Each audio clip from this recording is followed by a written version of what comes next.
Sa bawat kwento ng pag-ibig, may mga pagkakataong dumadating ang pagsubok na hindi natin inaasahan. Na kung minsan, kung hindi na deal ng tama, ay nagdudulot para maging sanhi ng hiwalayan at pagkasira ng tahanan. Paano nga ba natin naharapin ang mga hamon sa isang relasyon ng mag-asawa? Noong May 22, 2024, ang Absolute Divorce Act o House Bill 9349 ay naaprobahan na sa third and final reading nito sa ilalim ng Philippine House of Representatives.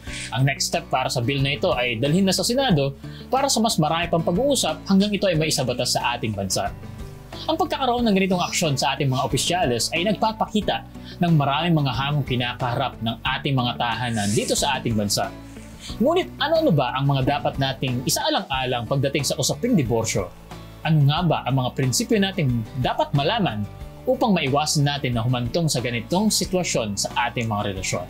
Samahan po ninyo kami ngayon habang ating pag-uusapan kung ano-ano mga susi para sa maayos, masaya at matatag na tahanan dito pa din po sa What Do You Think? Kung saan kami nagpapaalalang kabataan, desisyon mo'y pag-isipan upang maging tama ang iyong lalakaran.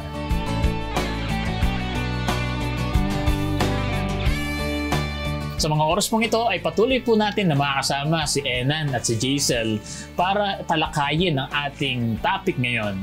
So, para mas lalo po natin silang makilala, panoorin po natin ang video ito.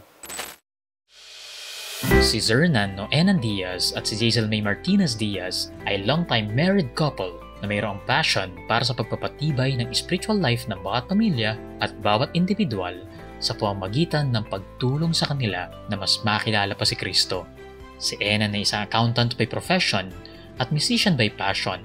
Nag-training din siya bilang isang chaplain sa Adventist Medical Center Manila na nagkakaloob ng pastoral care sa mga pasyente nito sa pamamagitan ng therapeutic communication. Sa ngayon, siya ay naglilingkod sa loob ng 9 na taon bilang parte ng internal audit ng General Conference Auditing Service ng Seventh-day Adventist Church. Sa labas ng kanyang propesyon, siya rin ay isang singer at choir director. Si Jaisel naman ay isang graduate ng Bachelor of Arts in Theology noong 2012. Siya rin ay naglingkod bilang chaplain sa Adventist Medical Center Manila kung saan sila nagkakilala ni Enan. Nakumpleto din niya ang kanyang Master of Arts in Religion noong 2020 sa Adventist International Institute of Advanced Studies. Siya ay kasalukuyang nagtuturo sa College of Theology ng Adventist University of the Philippines. Bukod dito, si Jaisel ay isa ring tele-evangelist at host sa iba pang programa ng Hope Channel, kabilang ang Alam Mo Ba at Adventist Heritage. Sa ngayon, they have 3 daughters na sina Rafa, Mo and Denden na kung saan kanilang sinasanay upang maging mga tagapaglingkod ni Jesus. Kasama sila, sama-sama tayong matuto sa kung paano makakapagtaguyod ng isang masayang pamilya. Yan, masaya kami na makasama ngayon dito sa What Do You Think, si Enan at si Jaisel. Meron po ba kayong gustong sabihin sa ating po mga viewers ngayon? Welcome ulit sa ating mga viewers, ating mga listeners. Thank you for joining us today. We pray na kayo ay mabless at matuto sa ating discussions today. And yes, kung marami kayong natututunan sa mga previous episodes namin, why not share it also to other people? And sana marami po kayong mapulot na magagamit niyo po sa inyong pang-araw-araw na buhay. Yan, salamat ulit Jaisel and Enan.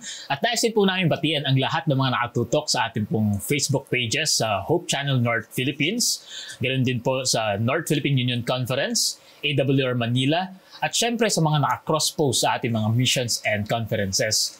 Pati na rin po sa mga kasama natin ngayon na nanonood sa YouTube, Hope Channel North Philippines, binabati rin po namin kayo. At syempre, yung pong mga nakasubaybay sa ating television sa GSAT Channel 37 at Digital Receivers Channel 45. Ganun din po, ang binabati na rin po natin ang lahat ng mga naka-tune in ngayon sa ating radio, AWR 89.1 FM. Kami po ay masaya na makasama kayong lahat at dalangin namin na patuloy kayong nasa mabuting kalagayan. Iniimbitahan din po namin kayo na i-like at i-share ang ating live broadcast ngayon para mas marami pa ang makinabang sa ating mga matututunan. At kung hindi pa po kayo naka-follow sa ating Facebook at YouTube channels, pakihit lamang po yung follow at subscribe button para sa mas marami pa na mga updates na kagaya nito. Bago po tayo magsimula sa ating discussion, ay hilingan po natin si Enan para mag-lead ng ating prayer. Let's pray. We thank you, dear Lord, once again para po sa opportunity na ito na kami makapag-usap-usap about sa isang topic na very sensitive at napakahalaga at very common na nangyayari ngayon. But we pray, Lord, for your guidance and your Holy Spirit, Lord, na mangusap po sa amin at bigyan niyo po kami ng paliwanagan mula sa inyo para sa aming maayos at kapaki-pakinabang na pag-uusap. Salamat po sa pangalan ng Panginoong Hesus. Amen. Amen. So, magpuproceed po tayo sa ating discussion para pag-usapan natin itong topic natin ngayon, usaping diborsyo. So, ano ba ang ibig sabihin ng diborsyo? Saan po ito nagsimula? Anong origin nito? At ano yung pinaka-purpose? Bakit pa ito ginawa? So, Wilmer, yung divorce na tinatawag natin, ito yung nawawalan na or tiniterminate yung marriage ng isang mag-asawa. At kung titingnan natin sa Bible, ang unang instance nito ay makikita natin sa Deuteronomy 24. Sinasabi dito, when a man takes a wife and marries her, and it happens that she finds no favor in his eyes because he has found some uncleanliness in her, and he writes her a certificate of divorce, puts it in her hand, and sends her out of the house. When she has departed from the house and goes and becomes another man's wife, if the latter husband detests her and writes her a certificate of divorce and puts it in her hand and sends her out of his house, or if the latter husband dies who took her as his wife, then the former husband who divorced her, yung unang-unang asawa, must not take her back to be his wife after she has been defiled. For that is an abomination before the Lord, and you shall not bring sin to the land which the Lord your God is giving you as an inheritance. So sinabi dito, when a man takes a wife, and kung may nakita siyang any parang uncleanliness or something na hindi maganda sa kanyang pananaw, sinusulatan niya ito ng certificate of divorce. That's the end of it. Hindi ito prescription, by the way. It seems kasi parang situation na siya na nangyayari, kaya sinulat ni Moses, maaring nakuha nila sa ibang culture, pero it appears na nung time na yun pa lang ay common na ang divorce. Pero yung conditions nito na ginawa ni Moses noon ay parang it seems na susulat lang sila ng certificate of divorce for any reason na maisip nung asawang lalaki. Very patriarchal yung culture noon. Tapos kapag ibinigay ito, okay, goodbye. Tapos, ang sinabi lang dito sa Bible, kung divorced na kayo in the first place at naging asawa ng iba yung babae, hindi na pwede siyang i-take in, pabalik ng original na asawa. So, it was a description of what divorce is, how divorce goes noong time na yun, and it's not a prescription sa time ng Israelites. Now, eventually, dadating tayo sa New Testament, sa time ni Jesus. Kaya in-explain niya na eventually, mas nagkaroon ngayon ng karapatan yung mga babae. Kasi dati susulatan lang sila, goodbye, divorced. Pero ngayon, sinabi ng Panginoon through Jesus Christ dito sa Matthew 18 na ang any reason lang, ang valid reason lang para iwan mo yung asawa mong babae ay adultery. Ayun lang ang only valid reason for divorce, yung adultery lamang.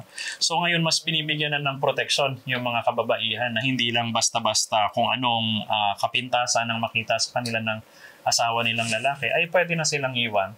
So unless there's adultery, yun lang ang reason. At eventually yun nga, nagkaroon na rin ng karapatan ang kababaihan na mas mag-initiate ng divorce. Pero sinasabi dito, yung divorce, bakit sinabi ni Moses sa chapter 19 verse 8 nung Matthew? Sinabi dito, Moses, because of the hardness of your hearts, permitted you to divorce your wives. But from the beginning, it was not so. Kasi ang marriage, babalikan natin again, the original design of God is they will be one flesh. Ito ay inordain ng Panginoon.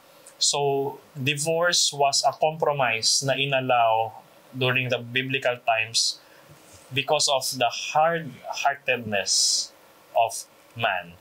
So, if wala yun, kung sumunod lahat sa kalooban ng Panginoon, wala sanang divorce. Kasi hindi gusto ng Panginoon na ang kanyang pinag-isa ay mag-iiwalay din naman.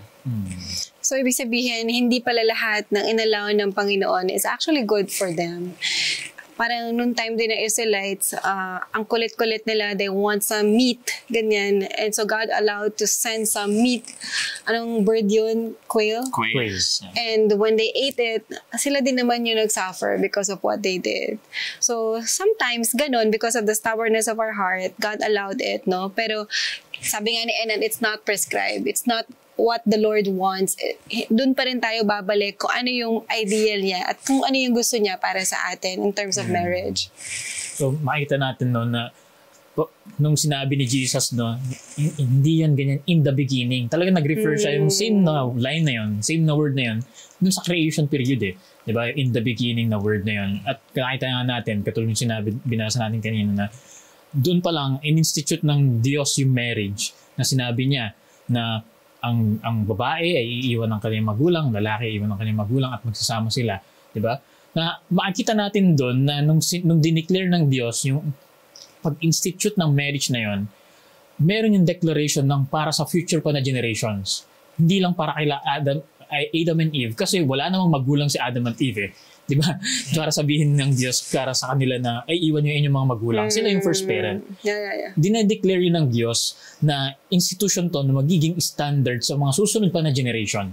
So para sabihin na ay kalooban ng Diyos din ng divorce, parang sabihin niya, parang ay gusto ko to pero ay ayoko na pala niyan. Di ba? Sa hard-heartedness lang ng tao. Kaya nagkaroon ng ganong pag-allow. Na yun yung nakakalungkot, no? Napakaraming deviations mula dun sa original design ng Panginoon. Hindi lamang sa marriage, napakarami pa. Even nature speaks na despite the beauty of nature, maraming faults, meron ng mga flaws na tayo nakikita. And napakaganda nung design ng Panginoon for marriage na ang marriage ay mag-reflect ng glory niya, husband and wife. At ganun din kapag nagkaroon na ng mga anak na lahat sila ay image bearers and reflectors of God's glory ideally when done in obedience and surrender to the Lord. And makikita natin na yung cause ng paghihiwalay at yung nung naging allowed nga yung practice ng divorce na pag-terminate ng marriage o ng kasal, it's very far from the original design of God na nangyari lamang dahil sa kasalanan. It's a result of sin, kaya merong discord sa mga relationships. Husbands and wives nagkakaroon ng pag-aaway. Sometimes yung challenges is normal, pero kapag lumaki at dumami pa yung ibang issues, maraming nahihirapan na ito ay i-deal, and yung iba nagiging victims of abuse din, physical abuse, sexual abuse. Even within the context of marriage, sexual abuse is possible.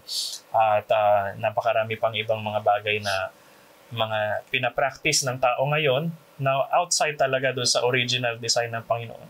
Kaya eventually inallow somehow naging practice yung putulin na lang yung pag-aasawa instead na ituloy pa because of the results of sin. And to add to that, Wilmer, no, sabi nga ni Jesus, strongly he said this one, 19 verse 6 ng Matthew. So then they are no longer two but one flesh. Therefore, what God has joined together, let not man separate. Yung tipo, okay, kayo mismo yung gusto magdesisyon na maghiwalay kayo. Pero ang gusto talaga ng Panginoon, you don't decide to separate yourselves. Kasi God ordained you to be one flesh. When you enter marriage. Minsan kasi nawawala na yung sanctity ng marriage, nawawalang bahala because of divorce. Pero God and Jesus Christ values marriage so much. Nung sinabi din sa Malakay 2:18 na God hates divorce, He doesn't hate the people involved in divorce. Ang ayaw ng Panginoon yung paghihiwalayin mo yung kanyang pinag-join. Yung ideally, yung oneness nung marriage model na ginawa ng Panginoon na ine-expect niya sa atin, ayaw na ayaw niyang mawawala yun, na mawawala yung context nung pag-iisa. Yung separation is not the will of the Lord. But He doesn't hate the person, the people who are yung mga kinailangan gawin yun because of circumstances that they cannot control. God definitely wants marriages to thrive, to flourish, to grow. Yun ang kalooban ng Panginoon. At yung paghihiwalay, siya ang unang nasasaktan Kapag ang mga marriages ay hindi nagiging successful because of sin, because of the effects of sin, ang sakit-sakit nun sa Panginoon kasi ang gusto niya harmony, togetherness, and oneness. Nakikita natin yung sinabi ni Sir Enan, yung nasasakpan ng Panginoon. Kasi makikita natin sa Bible na palaging involved ang Panginoon sa mga marriages.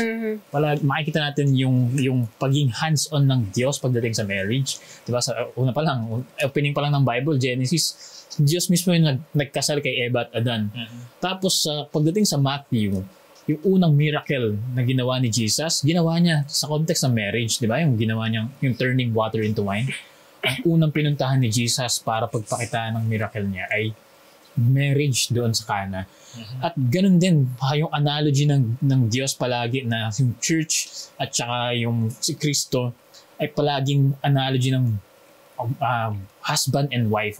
Palaging nasa context ng marriage. At kahit yung time na magkikita na tayo ulit ng mukhaan, sasabi ng Panginoon ay yung makikipagkita na ulit yung bride at saka yung groom. Di ba? Palaging marriage, palagi yung context ng Bible at analogy ng Bible na parang gusto ipakita ng Diyos na mahalaga sa puso ko yung marriage.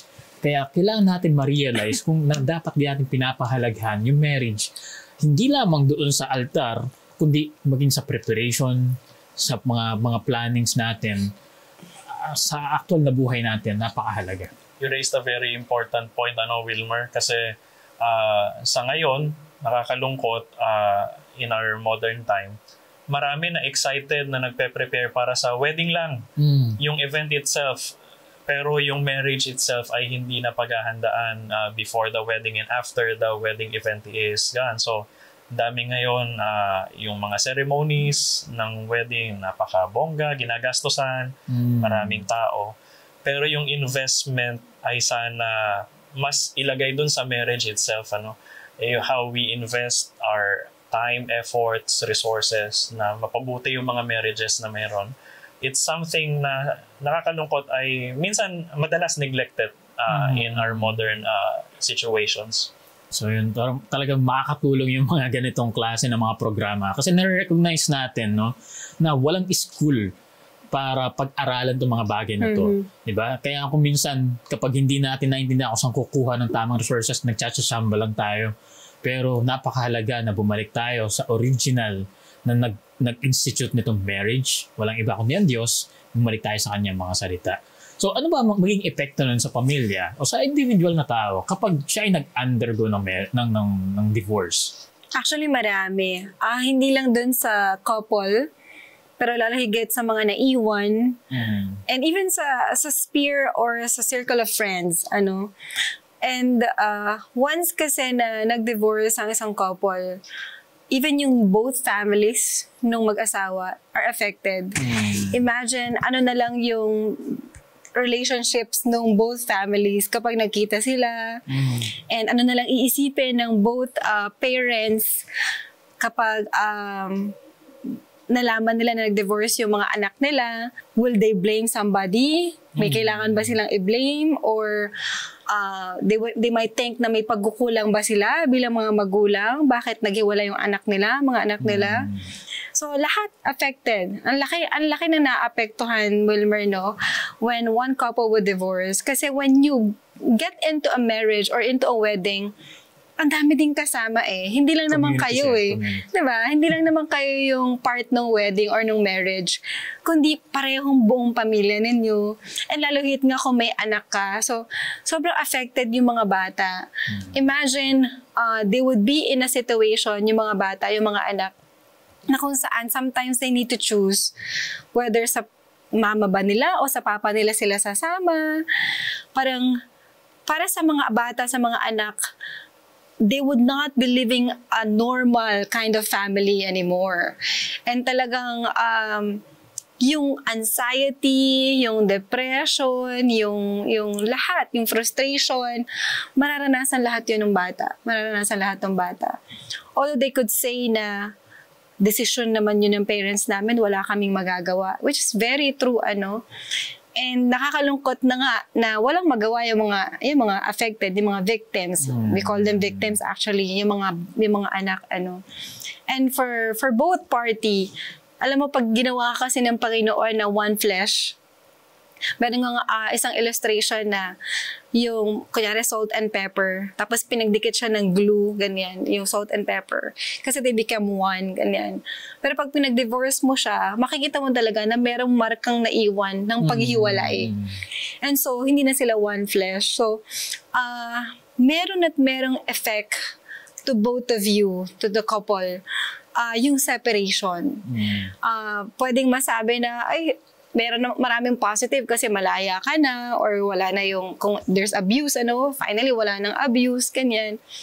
Pero alam mo deep within you na something was lost. Something was, parang some part of me have been broken, some part of me ay nawala and nakakalungkot kasi once naalala mo, Wilmer, we talk about na yung pagiging one flesh is kagaya din ng unity ng Godhead.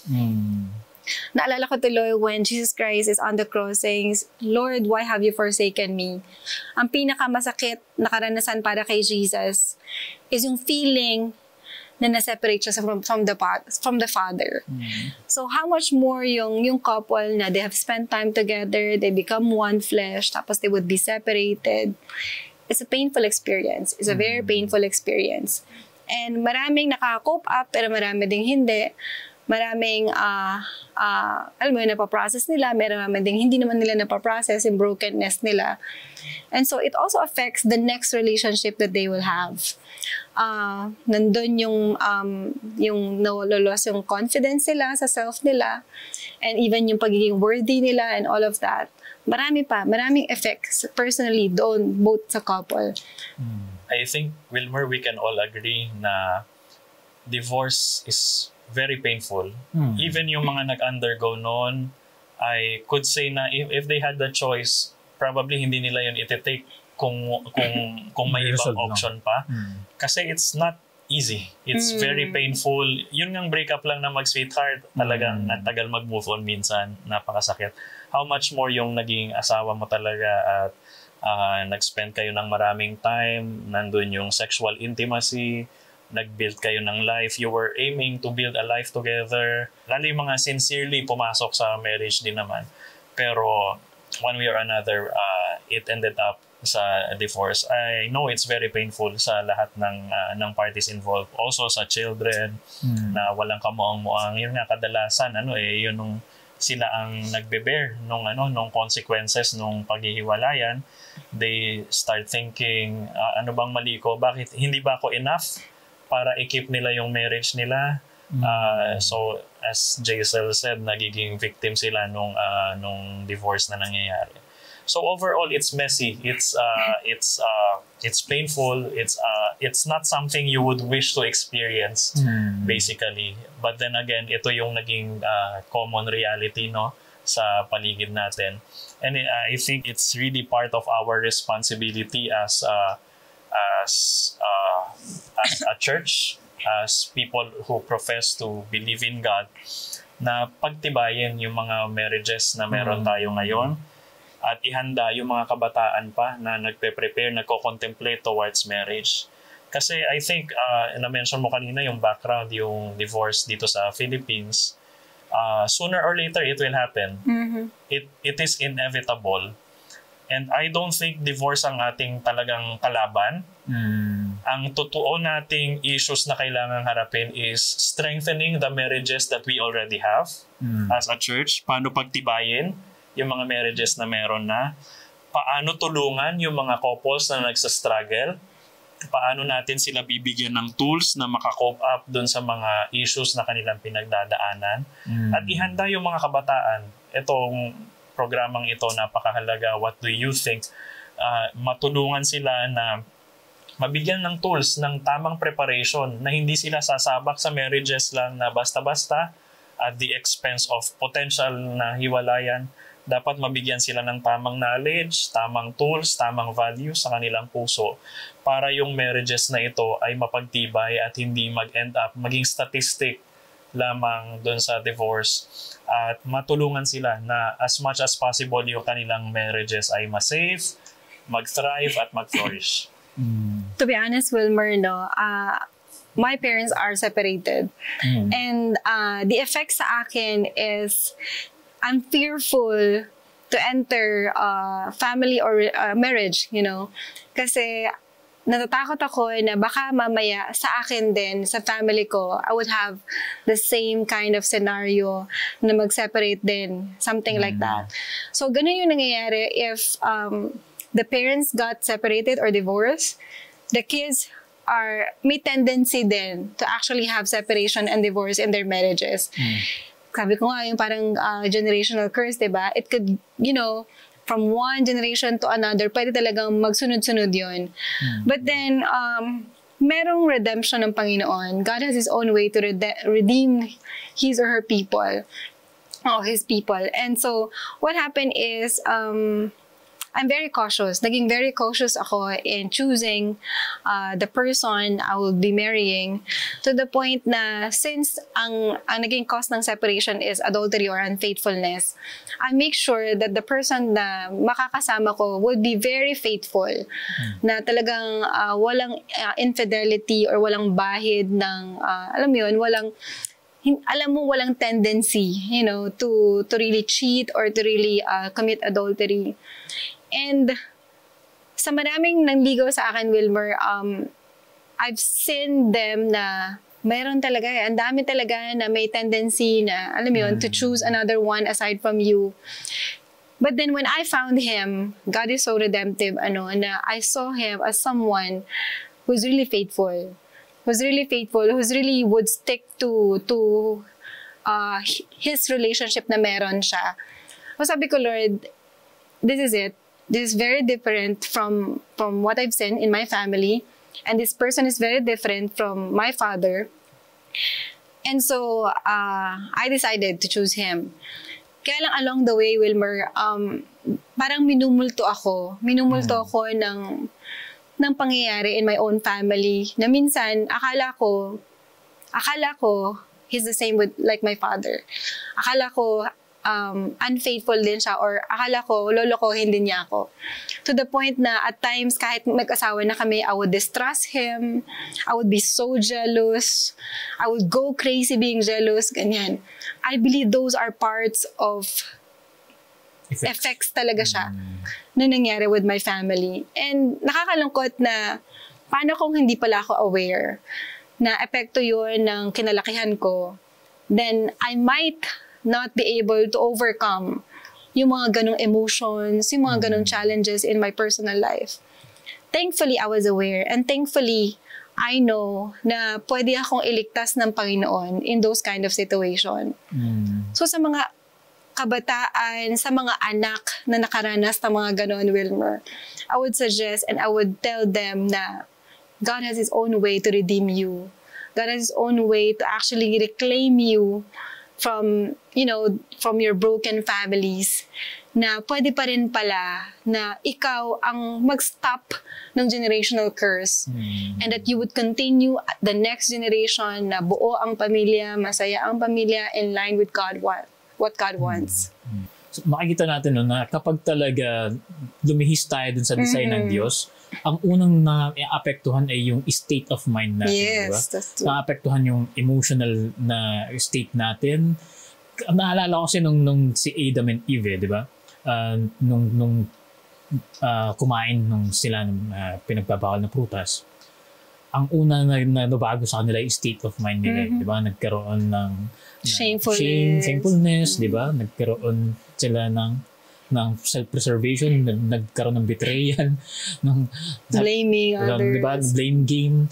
Na parang, nabasa ko sa isang libro ni Ellen White na si Adam, ang inisip niya, nung naisip niya mawawala si Eve sa kanya, ang inisip niya ay kung mawawala si Eve, mawawala na lang din ako. Parang ganun, napaka-romantic, di ba? Kumbaga sa love story. Pero matapos na lang kainin yung prutas na yon, ang biglang, asa na yun? Asa na yung ganong mindset?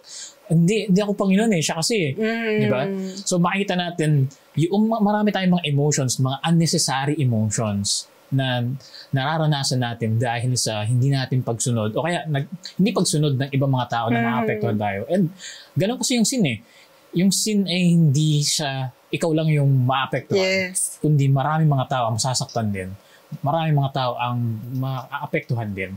So, nakikita ko na pwede nating mailigtas ang sarili natin mula sa mga unnecessary na mga emotions na yun kung papanatilihin natin na kumilos, mag-step forward sa marriage at sa family life ng sang-ayon sa kalooban ng Panginoon para sa atin. So, pero nandiyan na, di ba? Nakikita natin, totoo, hindi pa aprobado in its finality, yung divorce. Pero kahit pa wala pa yun, nakikita natin na maraming pamilya na ang naghihiwalay, nasisira, mayroon tayong annulment. Marami ng pamilya ang wasak. Ano pa kaya yung mga ibang mga resolution na pwede natin magawa para hindi natin mahayaan na dumating sa ganung punto yung ating mga tahanan? Ako, Wilmer, I think of divorce, hinahalin tulad ko yung divorce kagaya ng amputation. Na minsan, in extreme cases, yun nga, it's much more safer to do it. As we mentioned kanina, sooner or later it will come. There's no way around it. Kahit na ang kagustuhan sana natin ma-preserve lahat ng marriage, pero because of how the world goes, it will come sooner or later.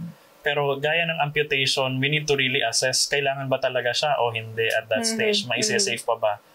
Kung pain lang na ganito, ganyan, merong mga doktor na mag-a-assess syempre. Alangan namang i-amputate natin kung simpleng sakit lamang ang nararamdaman, wala namang, hindi naman infection or gangrene or yung mga extreme cases. Pero kapag umabot na sa ganung extreme sukdulan, it might be the safe choice. Especially in marriages, for example, yun nga, yung mga victims ng infidelity, ng adultery, victims of abuse, of violence. Maaring yun na yung talagang last resort. But then again, yun nga, sinong mag-a-assess nun? Kung amputation yan, may mga doktor na tamang mag-assess. Pero pagdating sa issues of marriage, sino ang karapat-dapat na mag-assess ng mga ganong bagay para sabihin na ito ay extreme na, ito na lang talaga ang kailangan, o ito pwede pang maisalba. But then again, we are looking for solutions. We are trying to look for alternatives. And again, as I mentioned earlier, ang alternative lang natin ay mas paglaanan pa talaga ng efforts at resources yung how to keep and maintain and save yung existing marriages at paano sila magta-thrive.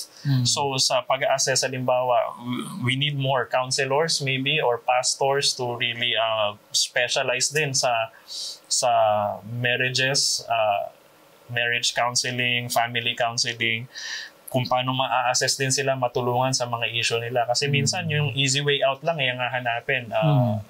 Amputate kagad or divorce kagad, pero marahil ibang tools lang pala ang kailangan nila, ibang remediation lang pala.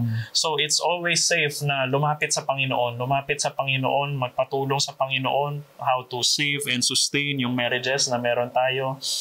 Humingi ng tulong kung kinakailangan sa mga professionals, sa mga pastors or counselors, psychologists, napakaraming professionals na rin na merong available sa atin to help with those issues. Ang inyong church family, maaaring makatulong din, yung mga those that are mature in faith might be able to help. Pero as much as possible, kung kaya pa po, kung hanggat kaya pang ipaglaban, kaya pa na isangguni, i-consult sa mga experts, wag po nating basta-basta i-give up ang something na gift sa atin ng Panginoon. In extreme cases, we do not judge you po. Yung mga victims ng kung ano-anong situation na alam nating hindi tama at hindi rin maganda, we pray na ang Panginoon ang mag-intervene din sa mga ganong sitwasyon. Yeah, to those who have decided to actually separate and have divorce, we don't judge anybody. We really know the struggle. We know what you have gone through. We believe it's not an easy decision. Iniwala tayo na hindi talaga naging madali yung decision na yon para sa kanila. And I believe alam din naman nila, the effects of it. So, what are some of the resolutions that we could think of? Una sa lahat, we bring this in prayer sa Panginoon. Kasi, hindi tayo agad-agad sumusuko, Wilmer. Since alam natin yung sanctity ng marriage, yung long-term ng marriage, hindi tayo agad nag-give up, in marriage situations. Kahit pag may mga problema, we still try our best talaga na ipanalangin, ipasa Diyos, and pag-usapan, that's very important, Wilmer. Communication, kung kayang pag-usapan, But then, if hindi na talaga kaya pag-usapan, sometimes we call people to intervene in the midst of us, parang maging mediator within the couple. And that's possible. Call for a mediator. And kung hindi man, yes, tama yung sabi ni Ena na we look for marriage counselors talaga. Not for the goal na to go to divorce. Pero kaya ka nagbe-marriage counselor kasi gusto mo ma-fix talaga, gusto mo maayos. Pero kung finally, after all these things, na nagawa mo, praying, trying to work things out, and marriage counselor, if yun na talaga yung decision, then we still leave it to the Lord, We still surrender everything to the Lord. Na Panginoon, kung talagang ito, then it must be for the best. It must be for the best. And let's trust God's leading. Alam nyo. And by the way, to tell you honestly once again, mahirap para sa side namin, kasi malalaki na kami ng mga anak when our parents separated. Mahirap i-accept, pero we understand why. Alam mo yun, mahirap i-accept sa amin na ganun yung mangyayari, pero naiintindihan namin bakit it's needed. Kasi at some point, irreversible. Irreversible yung consequences, at the same time yung actions no at fault. So, nakakaawa lang kasi yung the other party which is not at fault, dahil dun sa ginagawa ng isa which is at fault. So talagang we understand why, and we respect our parents' decisions with that. And we still respect them as they are because they are our parents.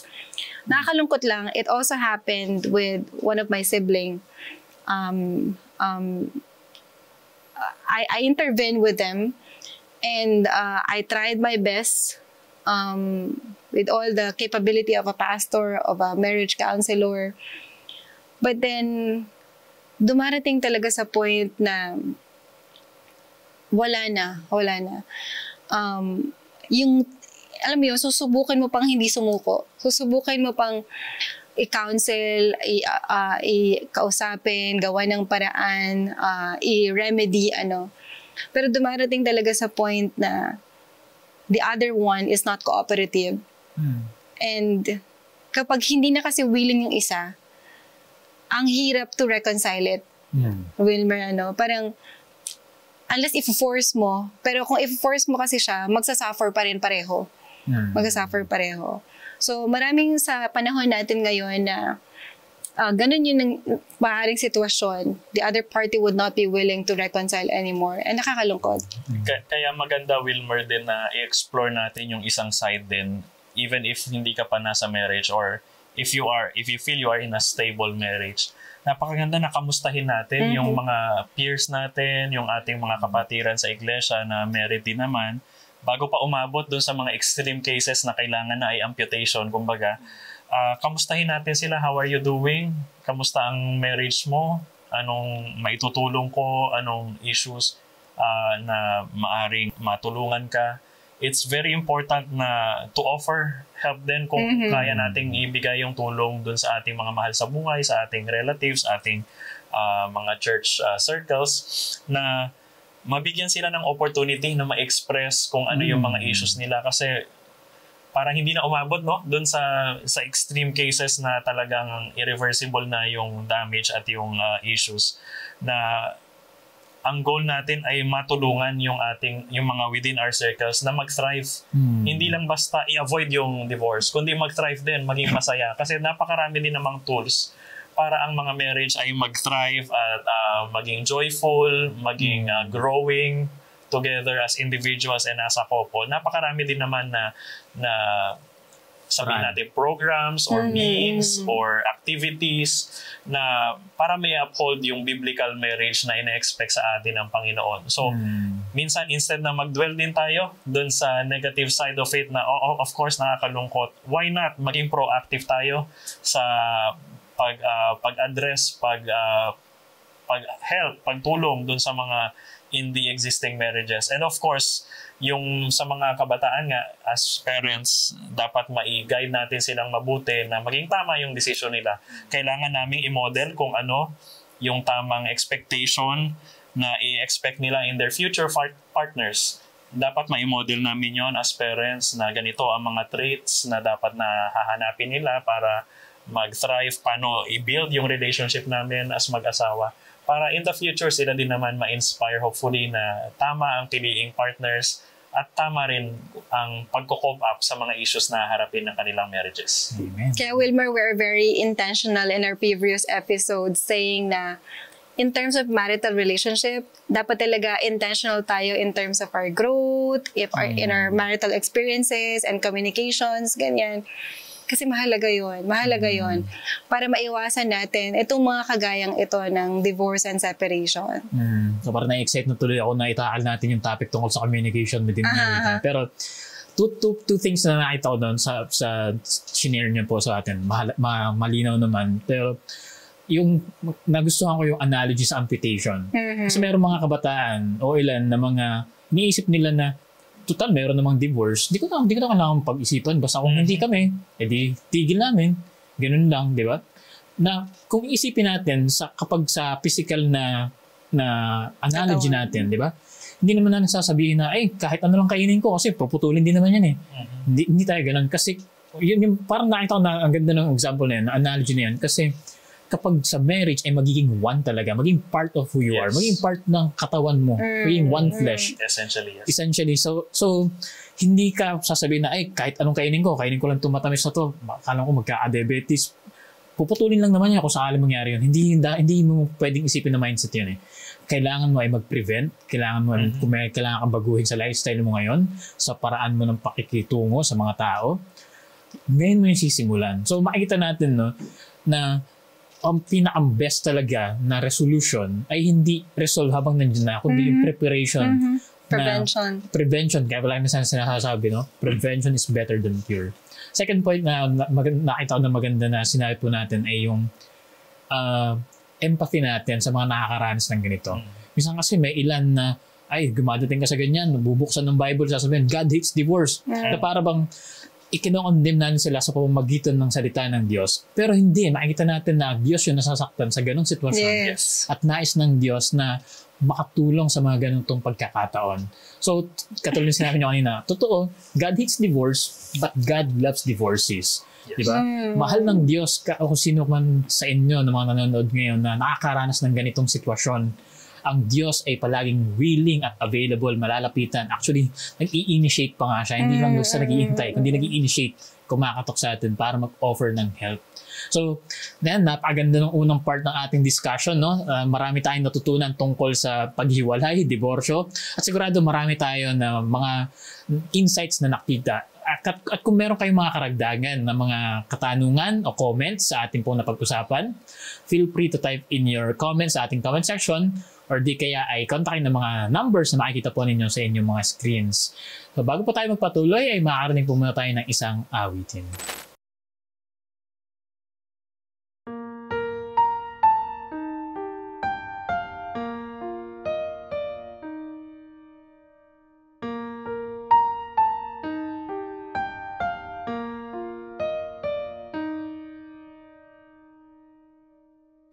Hands reaching out with no one to hold. You've been abandoned with no place to go. Wounded and wanting such desperate times. Cold, bitter tears are filling your eyes. Get a glimpse of Jesus, for He's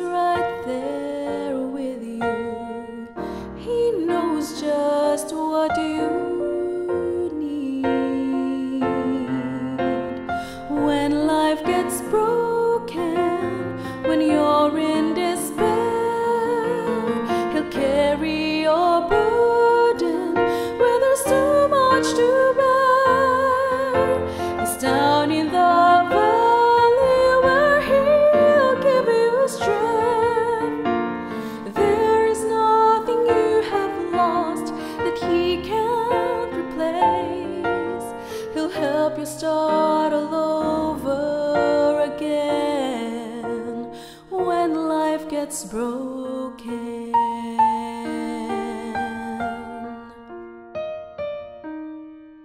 You hoped God would heal it, but the storm raged and raged. Now it's hard to imagine how you make it through the day. Weeks turns to years, time's passing you by, but I'm still holding on to the house and the wise. Get a glimpse of Jesus, for He is right there with you. He knows just what you need. When life gets broken, when you're in despair, He'll carry your burden when there's too much to bear. It's down in the valley where He'll give you strength. There is nothing you have lost that He can't replace. He'll help you start all over again when life gets broken. Healing water, heal our troubled souls, heal our troubled soul. Jesus, sweet Jesus, He'll come and cleanse us all.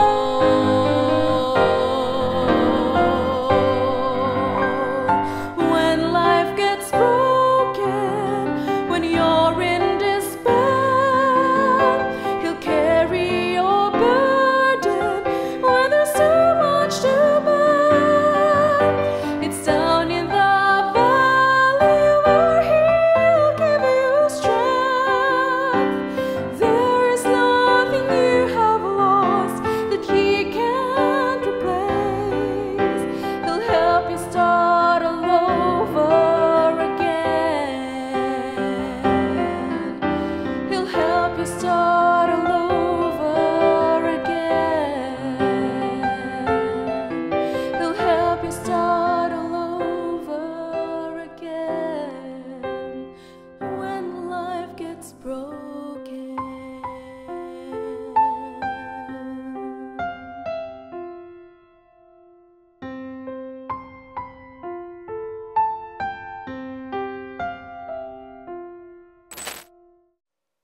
Salamat po sa magandang mensahe ng awitin na ating napakinggan. Tayo po ay magpapatuloy sa ating discussion tungkol dito sa usapang diborsyo. No? Marami tayong na-discuss tungkol sa mga extremes ng mga abuse sa loob ng marriage na nagli-lead sa divorce. Ano po kaya ang pwede natin sabihin sa mga kabataan na nagko-contemplate na pumasok sa marriage pero natatakot sila na dumating sa ganitong point? Kaya inisip nila, ayoko na lang siguro o baka dumating sa ganitong possibility. Yes. Yung having that fear of failure, somehow merong healthy side yan na ayaw mong, you don't want to mess up, ayaw mong basta-bastahin yung marriage kasi ayaw mong magkamali din naman at umabot sa divorce. So it's a good starting point. But then we can be proactive. Again, meron tamang preparation, meron tamang paglapit sa Panginoon para yung isip mo at puso mo ay mai-align doon sa tamang values para maging proactive ka in preparing yourself in the marriage that you are coming into. Maging tama din ang pagpili mo sa partner at gagawin nyo yung best nyo. Kung pareho kayong align sa Panginoon, gagawin nyo pareho yung best nyo para yung marriage nyo ay mag-thrive din at hindi mag-degrade. Kasi, yun nga, sa married life, merong mga issues talagang kakaharapin, hindi yan maiiwasan. But when you come in with the Lord, with the mindset of everything na aking gagawin, ang Panginoon ang mangunguna dito, at pareho kayo ng iyong spouse, yung iyong partner na pinipili for marriage, pareho kayong gano'n ang mindset, walang imposible sa Panginoon. Kasi ito rin naman ay very wonderful gift niya at siya rin naman ang tutulong para ma-preserve ito as we surrender to Him. Wilmer, one time, there's a stranger that talked to me. Sabi niya, alam mo, mahirap magpaanal. Kaya ikaw, huwag ka na mag-asawa. Ha? Dalaga pa ako nun. And sabi ko, nga no, mahirap magpaanal. Magastos din, 200,000 sa Pilipinas. Kung ako lang, possible talaga that I'll be very fearful to enter marriage. But then, here comes God's intervention, sa mga tao na fearful, to enter relationship, to enter marriage because of the fact na pwede talaga mag-separate, maanal, ma-divorce, and all. Look into God's mercy towards you na hindi natatapos ang Panginoon sa pagkilos sa buhay natin. God knows our fears. God knows yung pinagdadaanan natin and all our emotions. If a marriage could heal you, alam mo yun, if this, person na dadalhin sa'yo ng Panginoon could actually heal you with your fears and all of that, then it's God's way to actually redeem you and to bring you back to what yung ideal niya, kung ano yung ideal niya para sa atin. So, claim it na God is there for you. God is willing to actually redeem you in this part of your life. And walang imposible sa Diyos, as He said nga, and as the Bible says. So, cling on Him, and He's there. So, wala tayong dapat ikatakot kung alam natin na tayo ay nasa Panginoon, no? Na kasama natin siya sa ating steps towards marriage. So, let's hear naman ng ilang mga insights ng mga kabataan na nagpa-interview tungkol dito sa topic natin na usapang diborsyo. So, kabataan, what do you think?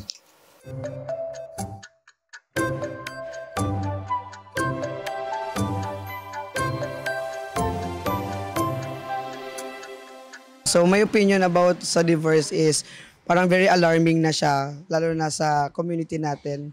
Kasi alam naman natin na marriage is a gift from God to a couple. So parang sa akin is before ka into marriage, dapat sigurado ka. So para hindi na dumating sa punto na umatras ka na kasi kasal na kayo. Yan, salamat po sa ating kabataan na nagpa-interview at nag-share about what does he think sa ating topic ngayon. So yan, Jaisal, ano masasabi mo dito sa sinabi ni Christian?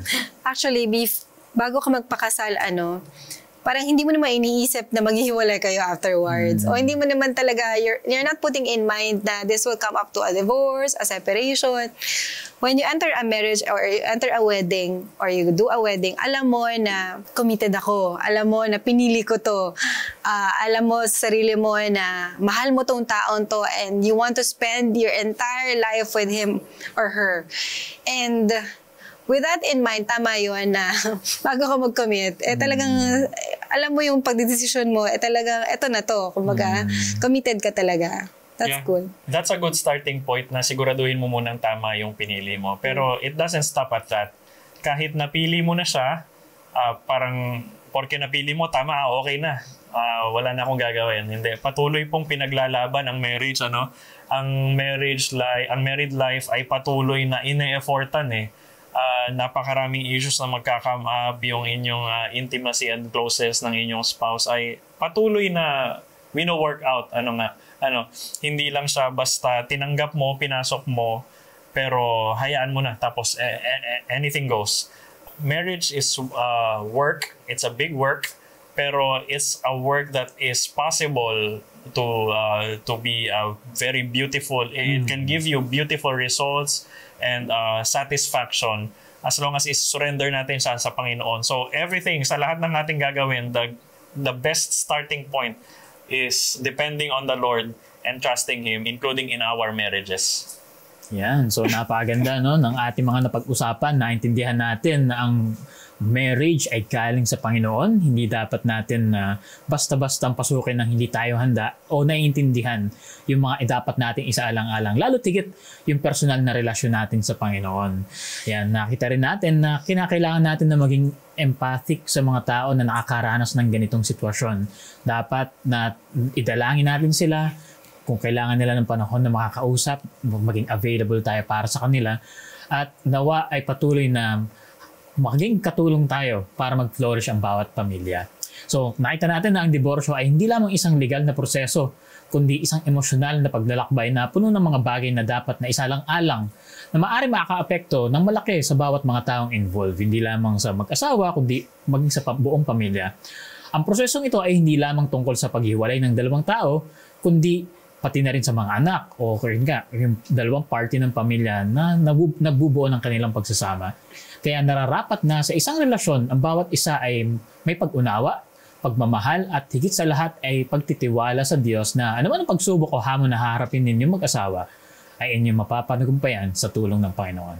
Bago po tayo magtapos, tayo po muna yung sumandaling manalangin with Jaisal. Tayo manalangin. Makapangyarihan po naming Diyos, alam po namin kung gaano nyo kamahal ang bawat isa. And yes, Lord, marami po sa panahon ngayon ng mga tahanan na merong isang magulang na lamang o naghiwalay ang mga magulang. Panginoon, special po namin nilalapit ang bawat tahanang ito na kayo po maging comfort nila, kayo po maging kalakasan nila, kayo po maging source ng strength, ng knowledge and wisdom at ng capabilities to continue on and to grow and to thrive in this world.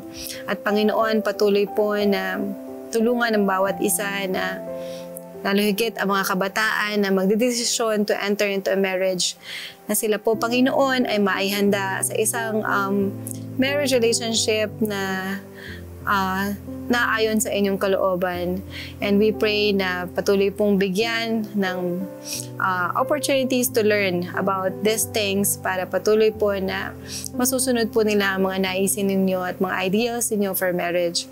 And so we pray, dear Father, that your blessings will be upon us all, lalo higit sa aming mga nakikinig at sa aming mga tagapanood. Nawa, Panginoon, patuloy po silang gabayan, pakaingatan at samahan. Ito po aming dalangin sa pangalan ni Jesus. Amen. Amen, amen. So salamat ulit Enan and Jaisal sa pagsama sa atin ngayon. Meron ba kayong gustong huling sabihin sa ating mga manonood bago natin tapusin ang programa? Salamat po muli sa inyong pagsama sa amin sa panibago na namang discussion. We hope and pray na whatever your situation is, ay maka-cope up po kayo at makapag-thrive by God's grace. Yes, and para sa mga couple na at the brink of separation or divorce, we are one with you. We want to pray for you. We want to keep you in the Lord's hand. Na whatever your decision would be, nawa patuloy na yung sanity ninyo and yung well-being ninyo would be okay by God's grace.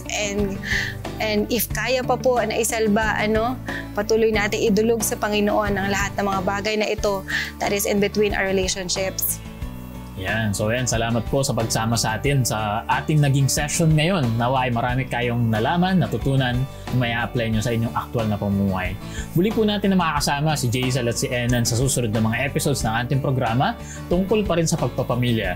Kaya sabahan po ninyo kami ulit next week. Same time, same channel. Dito pa rin po sa What Do You Think? Kung saan kami nagpapalalang, kabataan, desisyon mo'y pag-isipan upang maging tama ang iyong lalakaran.